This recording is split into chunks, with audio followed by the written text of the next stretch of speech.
Değerli soydaşlar, değerli həmvətənlər, Azərbaycan Xalq Cəbhəsi Partiyasının sədri Əli Kərimli saxlandığı Dövlət Təhlükəsizlik Xidmətinin təcridxanasında yenidən dərin psixoloji və fiziki təqiblərlə qarşı-qarşıyadır.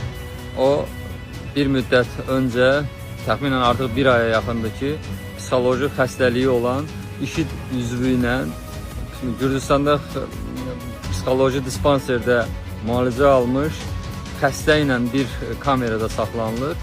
Bu da azmış kimi İlham Əliyevin göstərişi ilə Dövlət Təhlükəsizlik Xidməti Əli Kərimlinin ailəsinə olan zənglərin də qarşısını tamamilə alıbdır. Vəkillərin ona hər hansı qeydlər aparmasını və ya da onun həbsxanada yazdığı hər hansı qeydlərin həbsxana içərisindən kənara çıxmasının qarşısını alırlar. Onun açıq havada gün ərzində 2 saat gəzmək imkanlarını tamamilə məhdudlaşdırıblar və vəkillərin bununla bağlı məhkəməyə müraciət etmək duyğularını da tamamilə aradan çıxardıblar. Nə demək ki bu? Bu o deməkdir ki, İlham Əliyev sakitlənə bilmir. İlham Əliyev Əli Kərimlinin həbsxanadan dünyanın aparıcı nəşrlərində paylaşılan, tirajlanan siyasi analitik yazılarını həzmləyə bilmir. Çünki İlham Əliyev və onun komandası 35 il ərzində Əli Kərimlinin yazdığı bir məqalənin yarısının yarısı qədər ağırlığında siyasət apara bilməyiblər.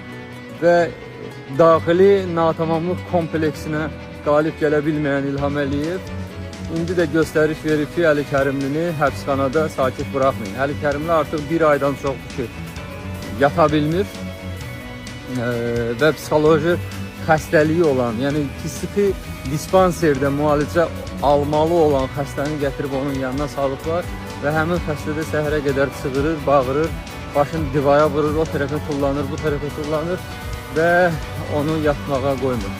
Məqsəd nədir burada? Məqsəd ondan ibarətdir ki, Putin Navalny və Nemtsovu birbaşa ölümünə fərman vermişdi, birini güllələtdirmişdi, birini də zəhərləyib öldürmüşdü. İlham Əliyev isə biraz fərqli yol seçilindi. O hesab edir ki, Əli Kərimlini yuxusuz qoymaqla, onun yanına saldığı o psixik problemləri olan xəstənin vasitəsilə Əli Kərimlini yatmamağa qoymamaqla, onun əsəblərini tarıma çəkməklə, Əli Kərimlini gün işığına həsrət qoymaqla, ailəsi ilə danışmağın qarşısını almaqla, yazdığı qeydlərin həbsxanadan çıxarılmasına və ya da vəkilləri vasitəsilə ictimai siyasi həyatda baş vermiş hadisələri ona ötürülməsinin qarşısını almaqla və bunlar da azmış kimi onun saxlandığı kamerada radio və televiziya verilişlərini də ümumiyyətlə qapadıblar.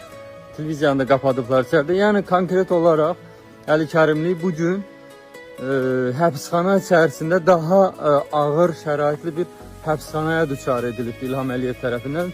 İlham Əliyev çünki bu məsələlərin birbaşa göstərişini verən, əmrini verən İlham Əliyevdir.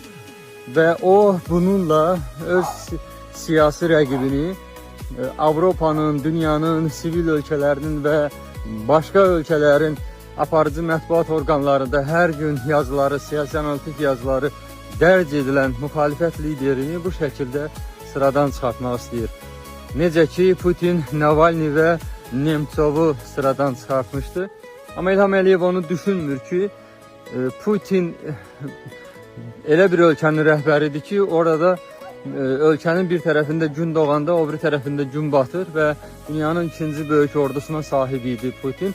Amma Nemtsovun və Navalny'nin ölümlərindən sonra, qətillərindən sonra Putinin gəldiyi bu vəziyyət isə artıq onun sonunu gətirir və İlham Əliyev hesab etməsin ki, əgər o fərqli şəkildə, yəni buna Azərbaycan el məsəlində pamıqla baş kəsmək deyirlər, o qorxusundan naqli hələ ki Əli Kərimlinin yəni birbaşa olaraq zəhərləyib və yaxud da güllələtdirib aradan götürmür. O bu yolu seçir ki, Əli Kərimlinin psixikası pozulsun, yuxusuzluqdan onda dərin ciddi problemlər yaransın və o bu məqsəd, bu yolla Əli Kərimlinin iradəsini sındırmağa çalışır. Amma o buna bacarmayacaq əlbəttə. Çünki Əli Kərimli dəfələrlə yox, artıq 35 ildir bu yoldadır və onun yaşadıkları, indiyənə qədər yaşadıkları heç də bugün həbsxanada yaşadıklarından az deyil.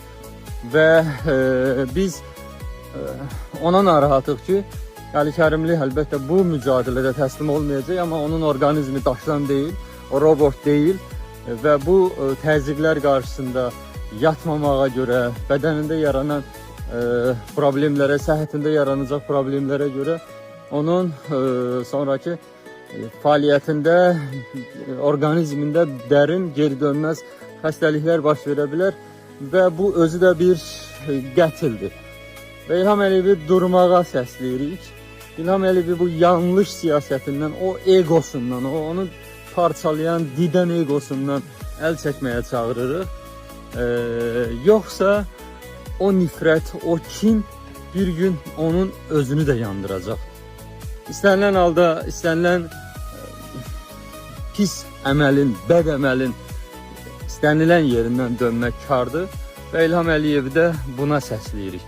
Yox, əgər davam edəcəksə, bu ateş onun özünü də yandıracaq.